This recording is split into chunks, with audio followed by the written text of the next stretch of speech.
오늘 말씀의 제목은 광야길을 걷게 하신 목적, 광야길을 걷게 하신 목적, 이런 제목으로 말씀을 증거하겠습니다. 이스라엘 백성들은 430년이라는 긴 세월 동안 애굽에서 종살이를 했습니다. 그러던 중 하나님의 은혜로 애굽에서 해방이 되어 하나님께서 그들에게 약속하신 가나안 땅을 향해 힘차게 발걸음을 옮겼습니다. 그러나 그들이 가나안 땅에 도착하기 전에는 먼저 광야길을 통과해야만 했습니다. 신명기 1장 2절에 의하면 호렙산에서부터 가나안 땅 근처인 가데스 바네아라는 지역까지 10하루길이라고 했습니다. 그러니까 애굽으로부터 시작해서 넉넉하게 잡아도 한 달 정도 걸어가면 가나안 땅에 도착할 수 있습니다. 그러나 하나님께서는 믿음이 부족한 이스라엘 백성들을, 하나님의 백성으로서 자격이 아직 미흡한 그들을 40년 광야 생활을 통해서 연단하셨습니다. 한 달이면 충분히 갈 수 있는 거리였는데 1년도 아니고 40년 걸려 이르도록 인도하신 것입니다. 오늘날 우리들도 마찬가지입니다. 우리가 걸어가는 인생길이 고속도로처럼 쫙 펼쳐진 편하고 좋은 길이면 참 좋겠는데, 하나님께서는 이스라엘 백성들을 40년 광야 생활 통해 연단하셨던 것처럼 오늘날 저와 여러분도 인생길 걸어가는 동안 여러 가지 시련과 풍파를 만나도록 인도하십니다. 때로는 정말 어렵고 힘든 환경을 만날 수도 있습니다.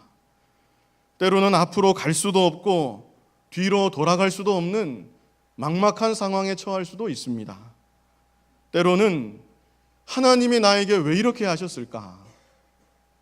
내 입장에서는 좀처럼 이해하기 어려운 환경을 만나기도 합니다. 우리의 최종 목적지인 하나님 나라에 들어가기까지 우리가 걸어가는 인생길이 결코 순탄한 것 같지만은 않습니다. 오늘 이 시간 본문 말씀을 중심으로 하나님께서 이스라엘 백성들로 광야길을 걷게 하신 그 구체적인 목적이 무엇인지 살펴보고자 합니다. 이를 통해서 오늘날 우리들을 인도하시는 하나님의 목적과 섭리도 함께 깨닫는 그런 시간이 되기를 바랍니다. 광야길을 걷게 하신 목적, 그 첫 번째는 이스라엘 백성들을 낮추기 위함입니다. 이스라엘 백성들을 낮추기 위해서 광야길을 걷게 하셨습니다.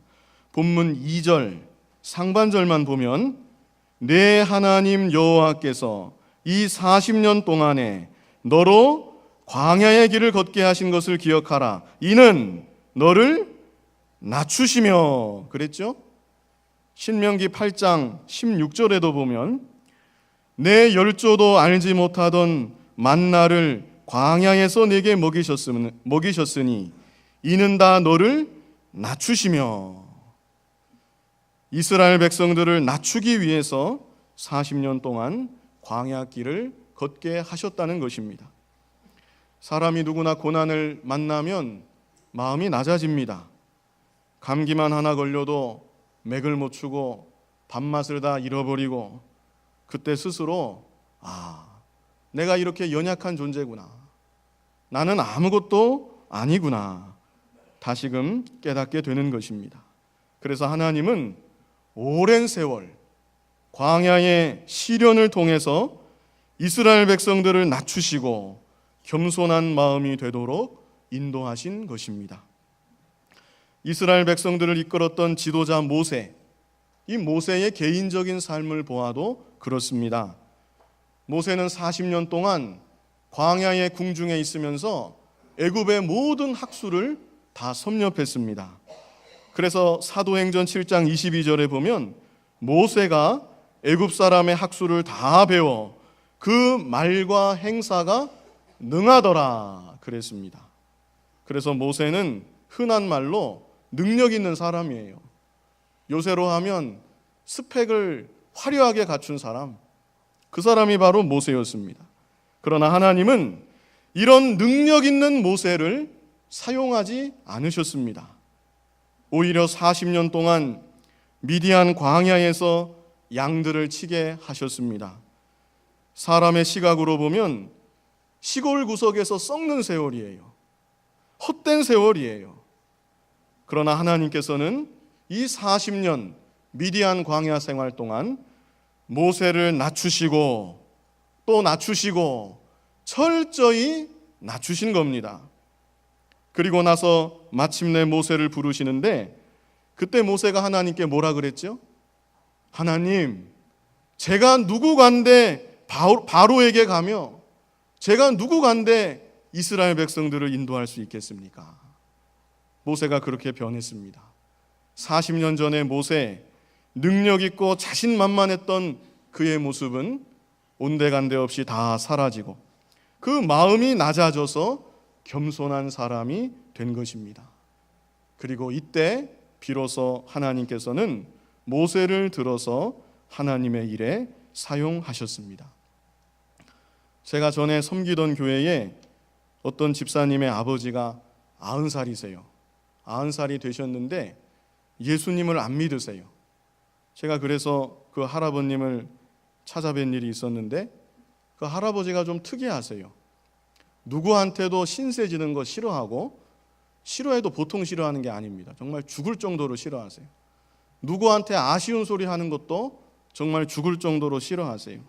그래서 자녀들이 다 효자입니다. 또 성공했어요.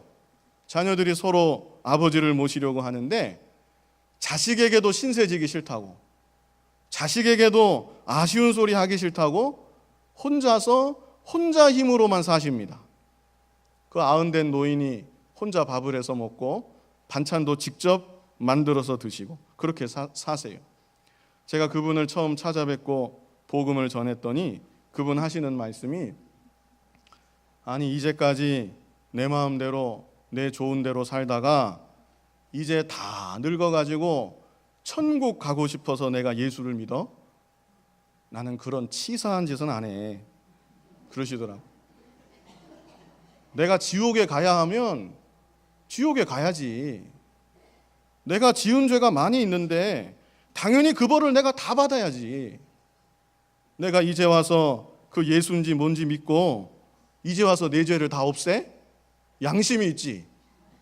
나는 그런 염치 없고 치사한 짓은 안 해. 그분이 그러시는 거예요. 전도를 해서 복음을 안 받는 분 여러 분 보았지만 제가 그런 반응은 처음 받아서 순간 당황이 되더라고요. 제가 도저히 대화는 안 되고 그냥 이런저런 말씀 나누다가 어르신 제가 기도 한번 하겠습니다. 그랬더니 그분이 그럼 마음대로 하시오.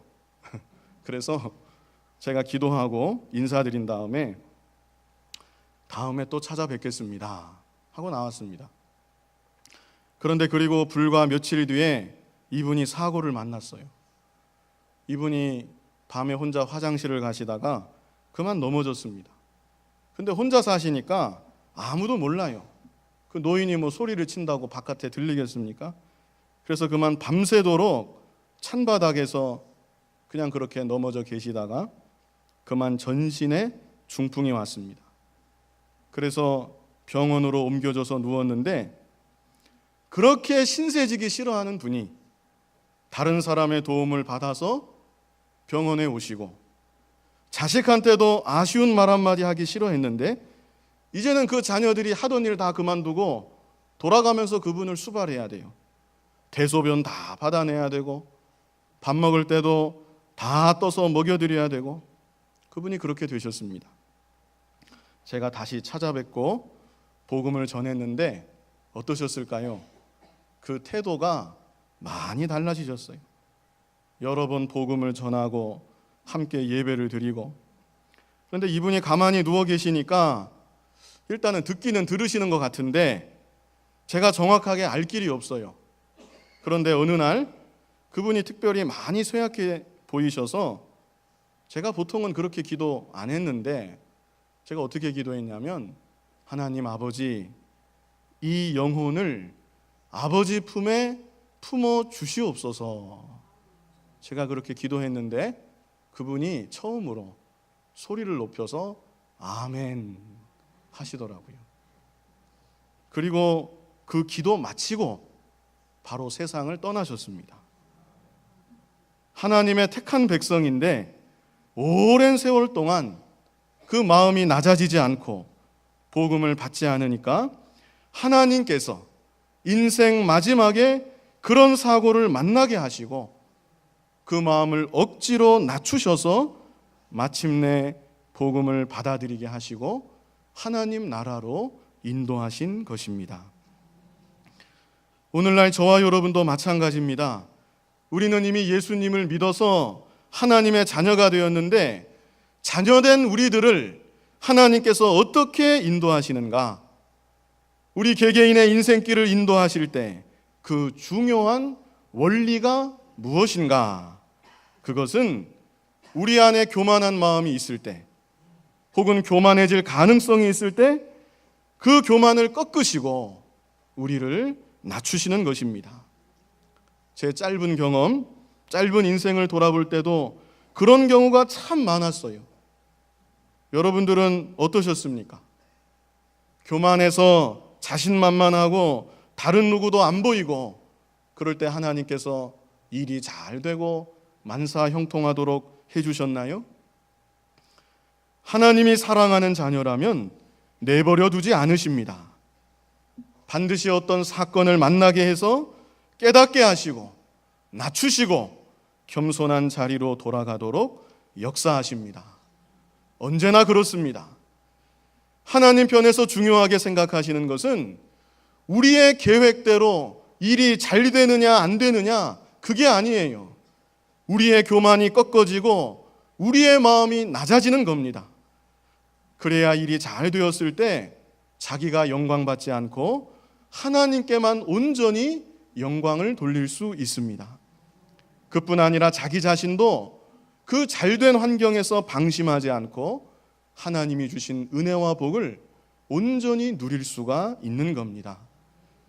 우리 안에 어떤 종류의 교만이 있습니까? 하나님께서는 그 교만을 다 빼내시고 높아진 마음을 낮추기 위해서 오늘도 우리 인생길을 인도하십니다. 하나님 앞에서나 사람 앞에서나 조금이라도 높아진 마음, 자기를 자랑하고 내세우고 싶은 마음, 혹은 자기보다 좀 부족한 것 같은 사람 무시하는 마음, 그런 마음이 어떤 종류의 것이라도 우리에게 있어서는 안 됩니다.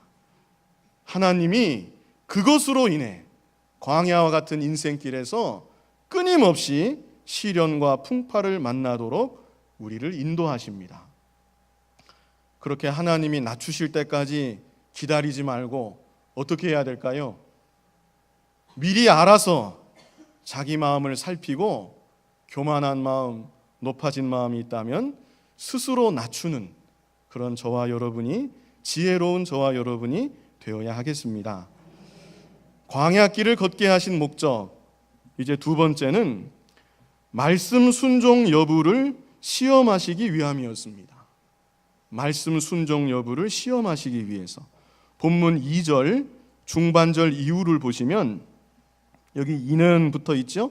이는 너를 낮추시며 너를 시험하사 내 마음이 어떠한지 그 명령을 지키는지 아니 지키는지 알려 하심이라 그랬습니다. 이스라엘 백성들은 출애굽하고 2년하고 조금 더 지나서 가나안 땅 근처까지 왔습니다. 그때 이들이 하나님 명령에 순종해서 가나안 땅에 들어갔다면 가나안 땅을 차지했겠는데 이들은 하나님 명령보다 가나안 땅에 거하는 강대한 족속들을 보았습니다. 그래서 가나안 땅에 악평하고 비관적인 말을 하는 10명의 정탐꾼의 말에 귀를 기울이고 가나안 땅에 들어가기를 주저했습니다.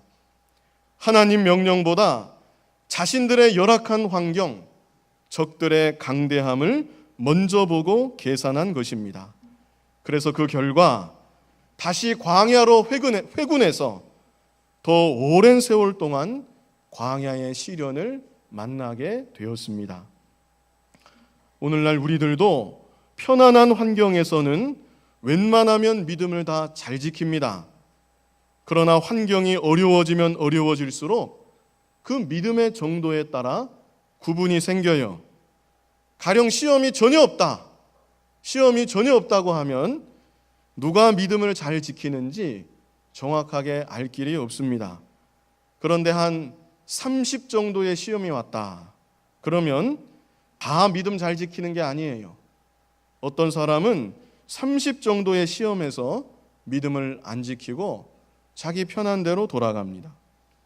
한 50 정도의 시험이 오면 30 정도의 시험에서는 믿음을 잘 지켰던 사람도 그만 믿음을 양보하는 경우가 있습니다. 한 90 정도의 시험이 오면 그때는 사실 대부분의 사람들이 시험에 다 넘어지는 거예요. 그저 몇몇 소수만 끝까지 믿음을 지키고 하나님을 잘 섬기는 겁니다. 이렇게 시험의 정도에 따라 어려워지면 어려워질수록 믿음의 정도가 다 나타나는 겁니다. 하나님께서는 우리 믿음의 정도가 어떠한지 스스로 깨닫게 하시려고 또 그 믿음대로 다 드러나게 하시려고 우리에게 여러 가지 어려운 환경을 주시는 겁니다. 다니엘의 경우 이방 나라의 포로로 잡혀가서 살았습니다. 그 불신 환경에서도 다니엘은 믿음을 잘 지켰습니다. 총리가 된 이후에도 예루살렘을 향해 난 창문을 열고 하루 3번 하나님께 간절히 기도했습니다. 하나님을 모르는 불신 사회 속에서도 조금도 흔들리지 않고 믿음을 잘 지킨 것입니다. 그런데 하나님은 이런 다니엘에게 더 큰 어려움을 당하게 하십니다. 이제부터 30일 동안에 왕 외에 다른 누구에게 기도하면 그 사람은 사자굴에 집어 던진다. 이런 왕의 명령이 반포되도록 하나님이 허락하신 것입니다. 그 이유가 무엇일까요? 지금 어려운 환경에서 믿음을 잘 지키는 다니엘이지만 그보다 더 어려운 환경을 만날 때 그때에도 변치 않고 믿음을 지키는지 안 지키는지 다니엘의 믿음을 시험하신 겁니다. 다니엘이 이 시험에 어떻게 됐습니까? 합격했습니까? 불합격했습니까? 합격했습니다. 언제나 그러했듯이 왕의 명령이 반포된 것을 알면서도 창문을 열고 하루에 3번 하나님께 기도했습니다. 그럴 때 하나님께서는 다니엘을 사자굴 가운데서도 보호해 주시고 마침내 건져 주시고 하나님이 그것으로 인해 큰 영광을 받으실 뿐 아니라 다니엘을 더욱 높여 주셨습니다. 세상 시험에 합격해도 영광이 있는데 하나님이 주시는 시험에 통과하면 현세와 내세에 영원한 영광과 복락이 있습니다. 오늘날도 하나님은 우리들의 믿음을 시험하시기 위해서 그리고 그 시험에 합격하면 더 큰 은혜와 복을 주시기 위해서 광야와 같은 인생길로 우리를 인도하십니다. 신명기 8장 16절 그 후반절부터 보시면 너를 시험하사 그랬죠? 너를 시험하사 그 다음에 마침내 내게 복을 주려 하심이었느니라 그랬습니다. 그러므로 고난을 만나고 시련을 당할 때 낙심하지 마시고 내가 이 가운데도 끝까지 믿음만 잘 지키면 하나님이 주시는 상급이 있다. 마침내 하나님이 더 유익되게 하시려고 나에게 이 고난을 만나게 하셨다. 이렇게 믿으시고 하나님이 주시는 시험에 다 합격하는 저와 여러분이 되어야 하겠습니다. 특별히 본문 1절에 보면 하나님 말씀을 잘 지켜서 순종하는 사람, 시험이 와도 포기하지 않고 믿음을 잘 지키는 사람에게 주시는 하나님의 약속이 여기 자세히 기록되어 있어요. 우리 본문 1절 말씀 한번 다 같이 읽어보겠습니다. 내가 오늘날 명하는 모든 명령을 너희는 지켜 행하라. 그리하면 너희가 살고 번성하고 여호와께서 너희의 열조에게 맹세하신 땅에 들어가서 그것을 얻으리라. 여기 보시면 하나님께서 명하는 모든 명령을 너희는 지켜 행하라. 그리하면 너희가 살고 그랬습니다. 먼저는 산다고 했어요. 이 말씀을 여기 왜 이렇게 기록하셨을까요? 말씀 순종하면 죽는 줄 아는 사람이 혹 있습니다. 이런 복잡한 세상에 어떻게 고지곳대로 지키느냐, 그러다가 도태된다, 그러다가 이 세상에 적응하지 못한다, 굶어 죽는다. 그런데 하나님은 여기 뭐라 하셨습니까? 말씀 순종하면 살고, 그뿐 아니라 번성하고, 그리고 여호와께서 너희의 열조에게 맹세하신 땅에 들어가서 그것을 얻으리라. 이 마지막 구절은 하나님이 예비하신 복, 하나님이 계획하신 복 다 받아 누리게 된다 약속해 주신 것입니다. 만약에 우리가 반대로 시험에 합격하지 못하면 어떻게 될까요? 하나님이 시험을 내셨는데 시험에 합격하지 못했다. 그러면 하나님이 예비하신 상급을 받지 못하지요.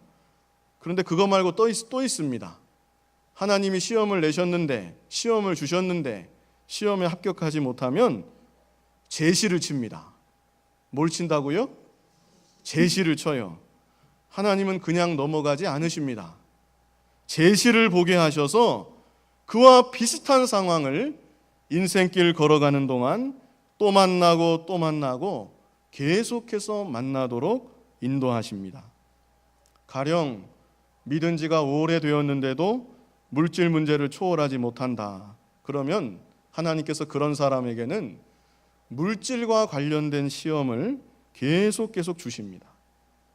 또 인간관계에서 다른 사람을 사랑하지 못하고 미워한다. 그러면 하나님이 어떻게 하시냐면 그 사람이 가는 곳곳마다 희한하게 계속해서 얄미운 사람만 붙여주세요. 사실 우리가 이 세상 살아가면서 제시를 여러 번 칩니다. 어떤 경우는 일생 살면서 문제 하나 풀지 못하고 통과하지 못해서 내내 한 문제 붙들고 씨름하다가 인생을 다 보내는 경우도 있을 수 있어요. 주로 나는 어떤 면에서 제시를 여러 번 치는가 우리가 한번 생각해 볼 필요가 있습니다. 저와 여러분은 하나님이 주시는 시험 잘 통과해서 우리 믿음이 자라나고 하나님이 주시는 은혜와 복을 받아 누리는 그런 복된 삶이 다 되어야 하겠습니다.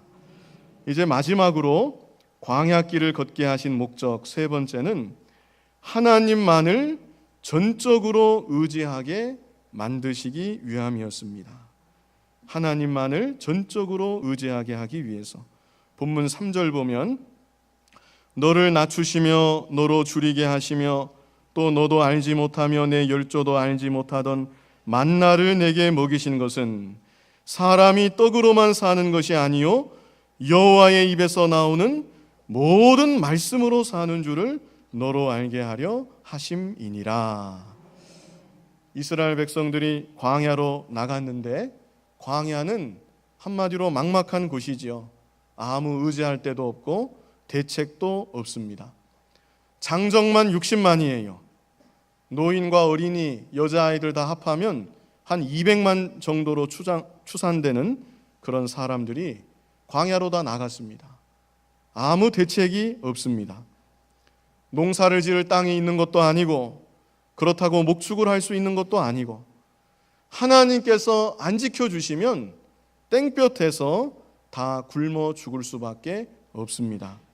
그런데 하나님께서는 그들에게 난생 보지도 못했고 듣지도 못했던 만나, 하늘에서 만나를 날마다 내려주셔서 이스라엘 백성들이 그 만나를 먹고 광야길을 걸어갈 수 있었습니다. 하루라도 하나님이 내려주지 아니하시면 그날은 굶어야 돼요. 그러니까 이스라엘 백성들은 아침에 나갈 때 하늘로부터 내려온 만나를 거두면서 하나님 은혜 감사합니다.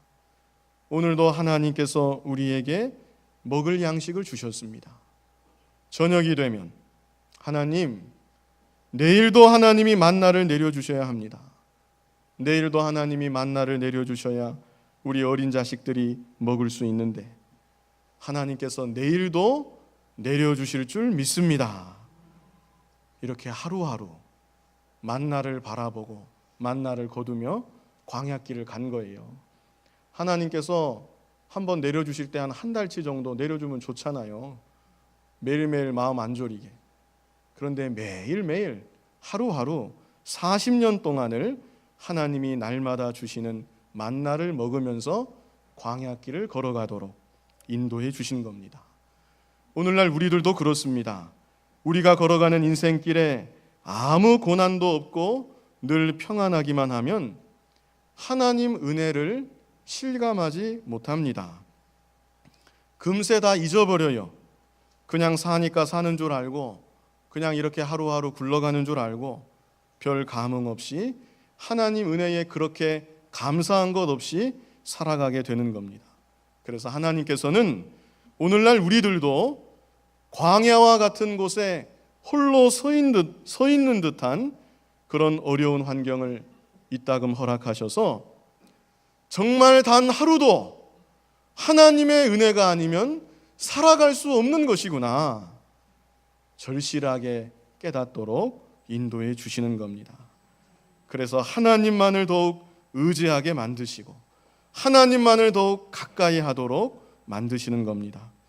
크고 작은 어려운 일을 만날 때마다 그 가운데 낙심하지 마시고 오히려 하나님만을 더욱 의지하시고 하나님께로 더욱 가까이 나아가는 저와 여러분이 되기를 바랍니다. 여기 신명기 32장 10절에 보면요, 제가 읽어드리겠습니다. 신명기 32장 10절, 여호와께서 그를 황무지에서 짐승의 부르짖는 광야에서 만나시고 호위하시며 보호하시며 자기 눈동자같이 지키셨도다. 하나님께서 황무지, 아무것도 없어요. 막막한 곳이에요. 그곳에서도 우리를 지켜주시고 인도해 주신다는 거예요. 같은 말을 3번 반복했어요. 호위하시며 보호하시며 자기 눈동자같이 지키셨도다. 우리를 참으로 귀하게 여기시고 세밀하게 지키시고 보호하시는 하나님이십니다. 본문 4절에도 말씀했죠. 본문 4절, 이 40년 동안 내 의복이 헤어지지 아니하였고 내 발이 부르지 아니하였느니라. 여기 이 40년은 우리한테 적용하면 뭘까요? 나의 평생 동안, 우리가 이 세상 살아가는 평생 동안 내 일생이 다가도록 하나님께서 보호해 주시고 필요한 것을 공급해 주시고 친히 인도해 주시는 겁니다. 다윗 왕도 시편 23편 마지막 절에서 그랬죠. 내 평생에 선하심과 인자하심이 정녕 나를 따르리니 내가 여호와의 집에 영원히 거하리로다. 다윗도 고백했습니다. 이 하나님을 굳게 믿으시고 언제나 하나님만을 전적으로 의지함으로 하루하루 살아가는 저와 여러분이 다 되어야 하겠습니다. 오늘 광야길을 걷게 하신 목적, 이런 제목으로 말씀을 보았습니다. 광야길을 걷게 하신 목적, 그 첫째가 무엇이었습니까? 우리를 낮추시기 위해서 광야길을 인도하세요. 우리가 마음의 교만을 다 버려야 합니다. 교만의 종류가 참 여러 가지인데 알게 모르게 우리 마음에 교만이 많습니다. 하나님은 그 교만을 꺾으시고 우리의 높아진 마음을 낮추시기 위해서 우리를 인도하십니다. 하나님이 낮출 때까지 기다리지 말고 스스로 자기 마음을 살펴서 교만한 것을 회개하고 버리는 우리가 되어야 합니다.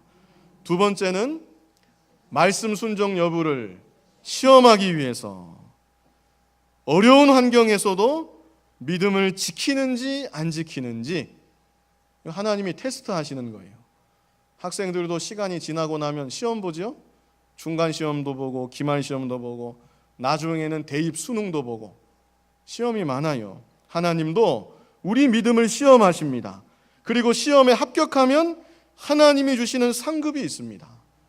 시험에 합격해서 말씀 순종하는 자에게 살게 하시고 번성케 하시고 약속된 모든 예비한 복을 주신다고 했어요. 어려운 환경일지라도 낙심하지 마시고, 하나님이 지금 나를 시험하시는구나.